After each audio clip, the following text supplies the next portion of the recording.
Hey guys, what it is your girl Cadillac. Yes, I'm Cadillac Dixon. I'm the Draw My Life prison wife. I'm the legally blind artist that is rapping and painting for justice. Open! Because you got to hold your breath for justice. To see justice before all face to black. Yes, it's your girl Cadillac. Anyways, guys, I'm coming through today, June the 22nd, 2025. Um, Let me go ahead and wish my daughter a very happy 24th birthday. She's still out celebrating with her friends. We just came from dinner. I did vlog, so I got like a little video coming. Not much, but took many pictures of my food and stuff, so y'all could go see that on my community page. But I couldn't really eat all my food because I had the babies. My grandson was eating up my street corn, and my granddaughter, they in competition mode. So because I was holding him, she had to get my attention. So there was a lot going on. So I didn't get a lot of vlogging. I did take a few pictures, did a couple of videos, so they'll be coming. But anyways, before I went to hang out with my daughter, I had started the visitation vlog, and it abruptly, whichever way is right to say that word, abruptly. That's one of the weird words to say. Girl, it abruptly cut off. Abruptly, maybe.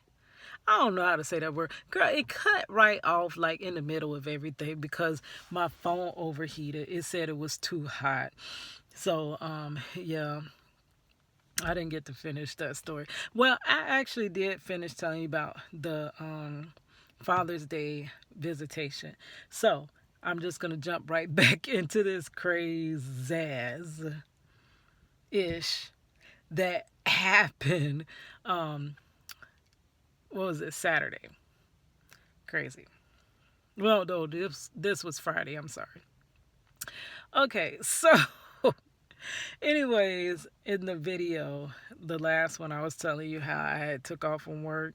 I'm torn, girl, because I'm an artist and I want to create, and I don't want to spend all of my time in my life working. I feel like I've done my time working, and it has not gotten me too much of anywhere. So I don't want to spend the rest of my life working to still hardly get nowhere, and then still have not, at the end, haven't fulfilled your purpose. You haven't utilized your gifts. You haven't done much of nothing but barely keep a roof over your head. You know what I'm saying? I do think that is the plot of the enemy, to keep you so occupied and just barely surviving, that there's a whole other world out here. There's things we need to be doing. We're on assignments. We have purposes. We have all this other stuff we're supposed to be pursuing, but yet we can't because we have to just work our lives away to barely survive. If you can understand what I'm saying, because sometimes I don't explain too well, but some people get what I'm trying to say. I am tired of just working. But so I know I don't want to keep being dependent on my job. So when they ask me, do I want a day off, though I'm not going to get paid and I'm going to take a short check, I have been consulting with the Most High, and I know that He will provide those times that I miss work. He will fill in the blanks. He will get me through whatever difficulty I'm going through, right? So I would rather take off and work on my content, get my girl. When I got sick, all the stuff that I had, the plans for my freelance graphic design business, kind of went out the door. I got so off track on that, and I do got to get back on track with that. But it's going to take some time sitting down and journaling and getting everything in order, and getting my mind back focused on that. So those are the things I wanted to do. Write out my plans, write out my goals, do what I need to do. I make little checklists so I can keep myself on track. I do write down what I've done, because if you ask me what I've done, I'm going to tell you I ain't did nothing. I haven't accomplished nothing. But it's not true. It's because I don't have the specific account of, oh, I did accomplish that one little thing. Oh, I did do that. Oh, yeah, I said I ain't made no progress, but I forgot I did this. You know what I'm saying? So that's why it's important in my life to journal and write things down, because if not, I am the type that doesn't give credit to myself. Now, other people I will, but to myself, I'll be like, girl, you ain't did nothing. You ain't accomplished nothing. You done spent all that time, and you know what I'm saying? So I have to literally see it in front of me. So I'm like, I'm going to do one of those days. I'm going to get myself on track. Went to the library. I'm like, first I'm going to take my content, and what I've been doing is from old videos, whatever videos of mine just come across my feed. In my new videos, I'm started back making shorts, because shorts is the only way I got my first 1,000 subscribers. Though the people that come through your shorts, do not watch your long content. I said, heck with it. It's kind of the only thing that is actually expanding my channel. So I do need to start back going to doing some shorts. So my Wi-Fi ain't that great at the house. My service ain't that great at the house. So I go to the library. I quickly upload. So I get ready to release a couple of short videos, and then I was going to go ahead and do whatever I need to do for the rest of the evening, which is really take my sunset walk, where I walk. And one of my centering things to do is take pictures of the sunset. I don't know if you've seen that. I do have my Instagram that's all I post my sunset photography there. I do have some on my community page here, but it's just this thing that I do where it's crazy that the sunset happens every single day, but it's always different, and it's these magnificent, beautiful colors that God created that I'm like, whoa, I wish I could paint with the colors of the sunset. And I just admire it. I stretch, I meditate, I think, all of this. So I was on my way to go do that after leaving the library. Upon pulling up to the library, I see all these those campaign, what you call those, yard signs. I see those everywhere. Vote for this person, vote for that person. And I'm like, because around election time, they flood the lawn of the library. You see them everywhere. So I'm like, we're voting? Like, I really did not even know that we're voting. But it's because I don't know. I don't keep up with politics like that. I try to detach myself from this matrix, right? That's what I'm in this part of my life trying to do, get out of this programming, like, so I don't always know what is happening on those tips. I keep like kind of abreast of everything going on in criminal justice and wrongful convictions and things like that. But as far as like voting, because my opinion only, for educational purposes and entertainment purposes only, I don't see them doing anything after we vote for them anyway. So what the heck? Like, So I go into the library after doing the little shorts, because I can connect to their Wi-Fi from my car. So I upload my shorts, and I go in so I can use the restroom before I go to the park. So the guy is like, oh, you're here to vote? And I'm like, no, I'm not here to vote. So I kind of walked past him kindly, and I did ask him. I'm like, well, what time do we have? When does voting cut off? And he was like, oh, you can early vote until Sunday, and then on Tuesday is the actual voting day. So I'm like, oh, okay, because I don't want to blind vote. I want to see what I'm voting for, who I'm voting for. Maybe I could research a little bit, but it still probably is not extensive enough time to research.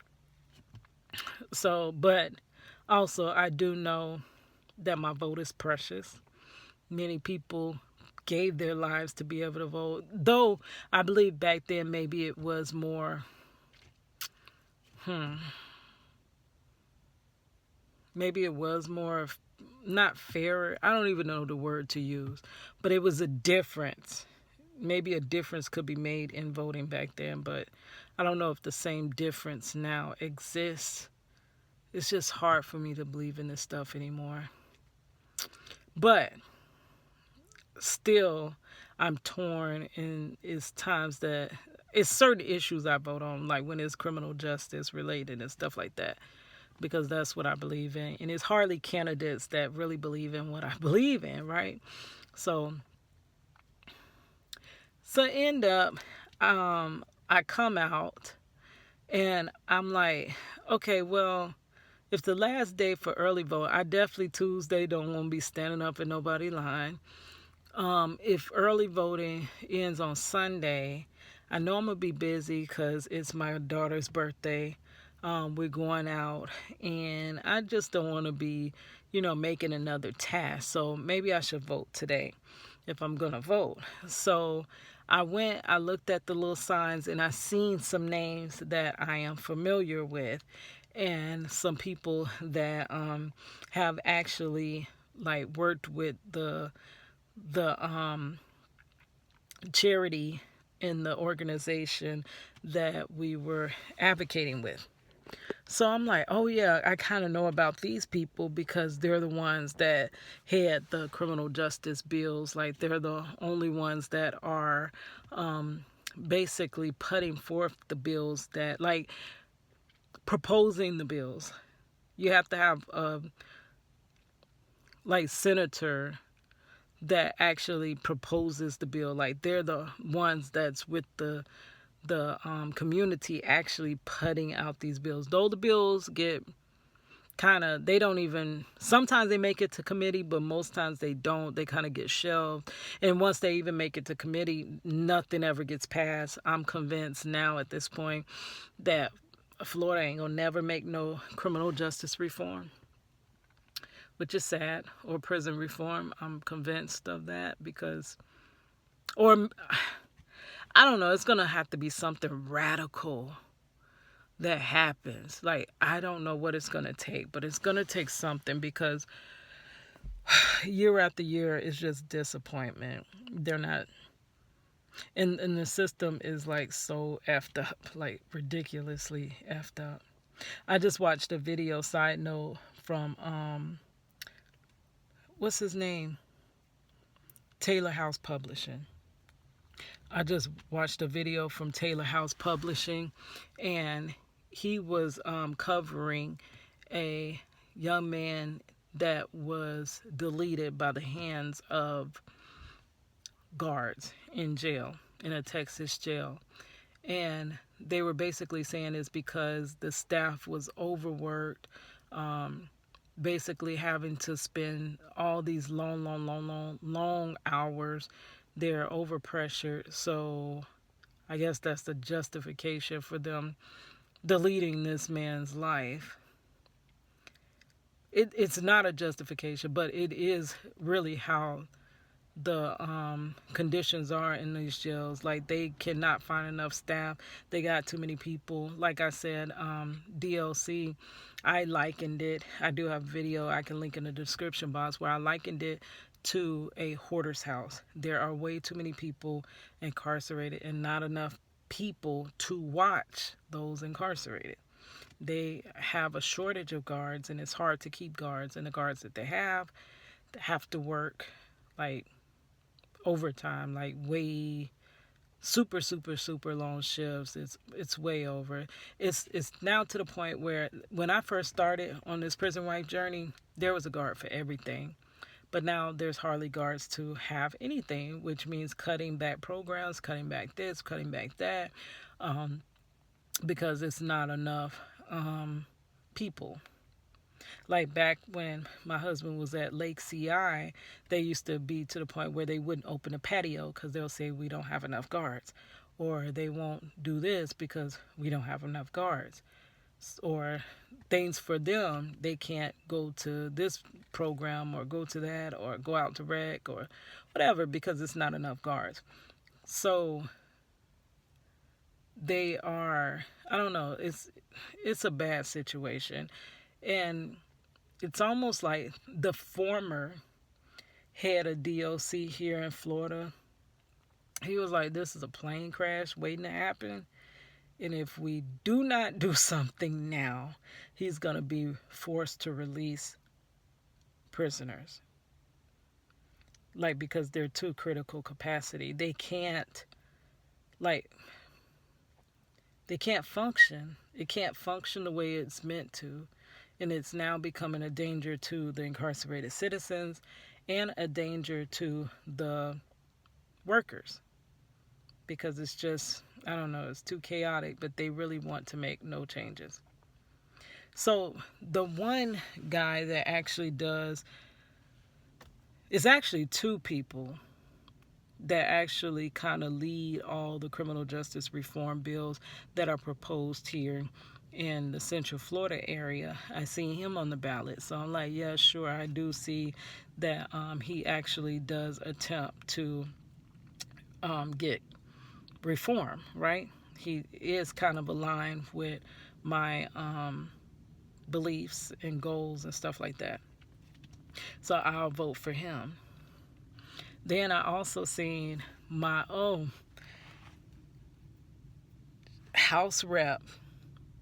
I don't know if she's still house rep, but she was my house rep. But I moved. But back in the day, maybe a couple of years back, around 2021, she was my house rep, Anna Escamani, and she is running for the mayor of Orlando. Let me tell you about, I'm sorry, this is too many side notes. I will get back to that story time. But Miss Anna Escamani, she went above and beyond. When I tell you, I had that situation when I went to visit my husband, and they were wrongfully accusing me of having substances in my car, saying that the dogs hit on my car. But I know that was no way that dogs hit on my car. And I have nothing to do with substances.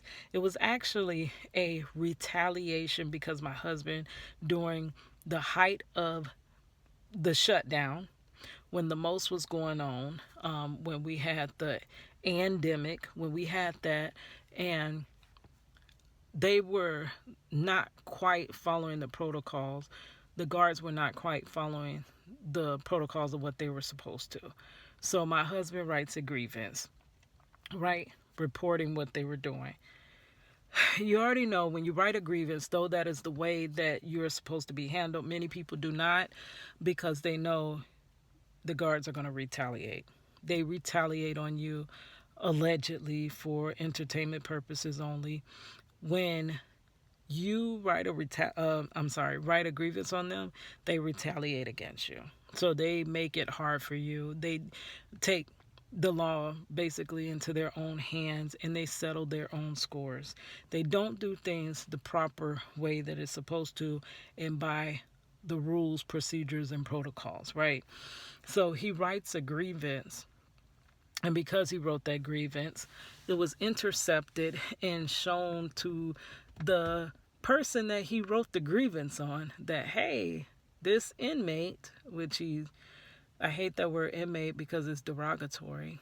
It's a word, a label meant to dehumanize you. This person that is no longer a human being wrote a grievance on you. And it was intercepted and told to this officer that he wrote a grievance. And once he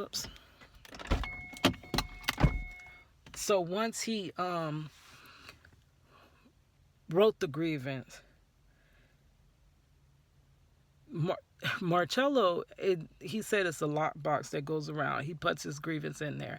They took it out the lockbox, told the officer that this inmate wrote the grievance on you. And I guess the officer was like, oh, okay, I got my get back. His wife is coming to visitation, so we'll just put the dogs on her. If she does not cooperate, then we'll just take her to jail.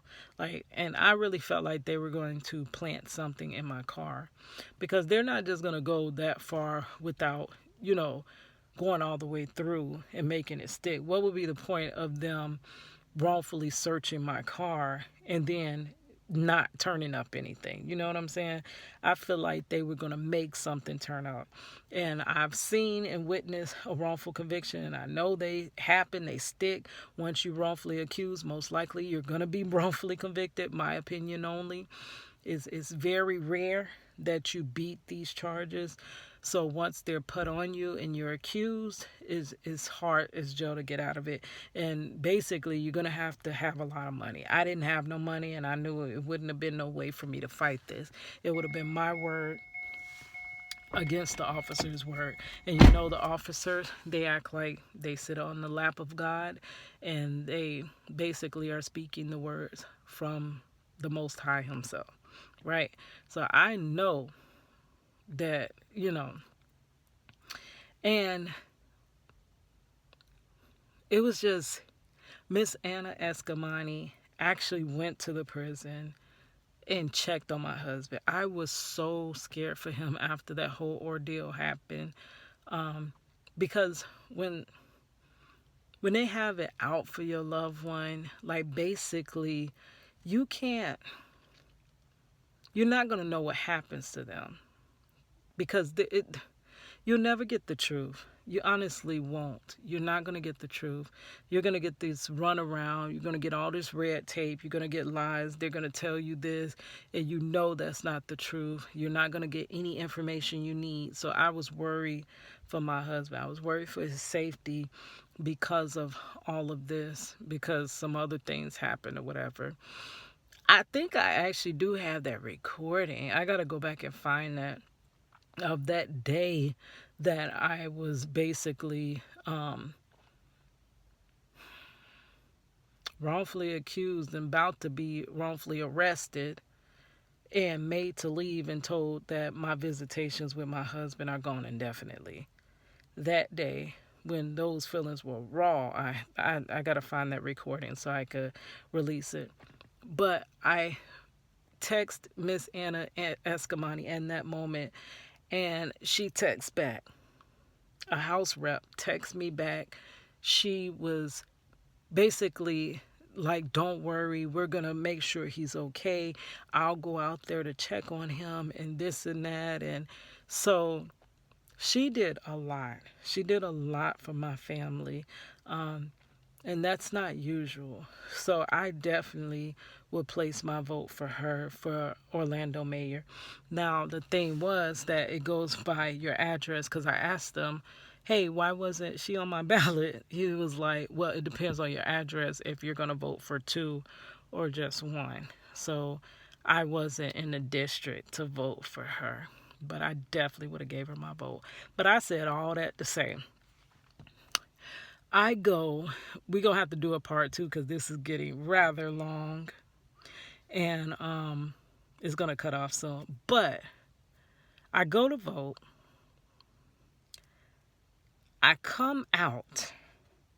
I have my little flyer. I'm taking pictures of my I voted sticker and the flag that was right there, right above the library. I took a picture of the flag, and I made it to my car, and I'm ready to go so that I can do my little sunset walk. I get down the street, and I'm like, where my ID? I'm trying to feel for my ID and put it in my backpack. So I have it, because I'm like, dang, I know I got visitation tomorrow, so I better not lose my ID. How about I'm looking and I have nothing but the flyer and the sticker? Like, where the heck my ID at? Like, this is crazy. So I'm like, okay, keep calm. Don't worry. Just turn around and head back to the library. I turn around and head back. It's about 6:15 at this time. Turn around and head back to the library. I get to the library and it's closed. I'm like, closed? Like, why does the freaking library close so early? It is closed, and I can't believe it's closed. I'm like, are you kidding me? You know you can't visit without an ID. You're not getting through those doors without an ID. And you have to show the ID every time you visit. So I'm literally not going to be able to visit my husband in the morning. He's already expecting me to be there, and he's going to be super disappointed. So I get to the door, and it's closed, but a librarian comes to the doors, and she opens it. I'm like, oh, whew. Okay. She opens it, and she's like, I tell her that I think I just dropped my ID. I just went in there and voted, and I cannot find my ID. And I haven't been nowhere. I literally just walked across the parking lot, got in my car, drove up the street, made a U-turn, came right back. So it cannot be nowhere but right here. I must have left it in the booth. So she's like, oh, well, it's against the law for me to go in there. I can't go back in that room. And we're closed. But she was like, I'm sure if they had found your ID, somebody would have turned it in. Like, they wouldn't have just left it there. So most likely they didn't find no ID. And I'm like, oh my gosh. So she's peeking through the window. Of course, you can't see my ID sitting in a booth. So she's, oh, I'm sure it's not in there. I'm like, oh my God. Are you kidding me? I know. I literally had my ID in my hand, and if I had not went in there and did last minute freaking darn voting, I would have my ID. So I'm like, I'm not even gonna be able to see him this weekend. Like, this is crazy. And then I'm gonna have to make a whole DMV appointment to get my ID, which I don't know when that will be. And I have to pay, like, what is it, like $50 now? I don't know. I haven't gotten an ID in a while. I know it's up there. It's pricey. And I don't have the money for that. So I'm like, this is going to be too much. So I'm walking back and forth, pacing the parking lot, retracing all my steps. I see nothing. Nothing. I'm like, are you freaking kidding me? Like, how the jail, I just lost my ID that freaking darn quick. And how could I be so careless? Like, I was beating myself up. I was like, I wish I hadn't even went up there to vote. Like, this is crazy. So finally, after about 30, 40 minutes, tearing my whole car up, squeezing down in between the seat, checking everything, walking back and forth, getting down, looking up under cars, because I couldn't figure where I exactly was parked. Like, it was too much. I was like, you know what? I have to make peace with this. And if I can't see him tomorrow, then, it's not the worst. Even though I didn't have time for this. Ain't nobody got time for that. At least I can get another ID, and I guess I have to see him the next visitation. So in the next video, I'll tell you how that ended up. But I was so overwhelmed. I was so irritated and frustrated. And I almost allowed the enemy to take away that day off. Because when that happened, it altered my whole plans for that night. How I was just going to work on getting things together and meditate and pray and walk and relax and this and that. It took me out of that mindset and shifted me into overwhelm, anxious, aggravation, those feelings. So I will see you in the next video. And thank you for rolling with your girl. Even though your girl long-winded and such and be all around the world and back. But you know that's how Cadillac is, right? It's your girl Cadillac.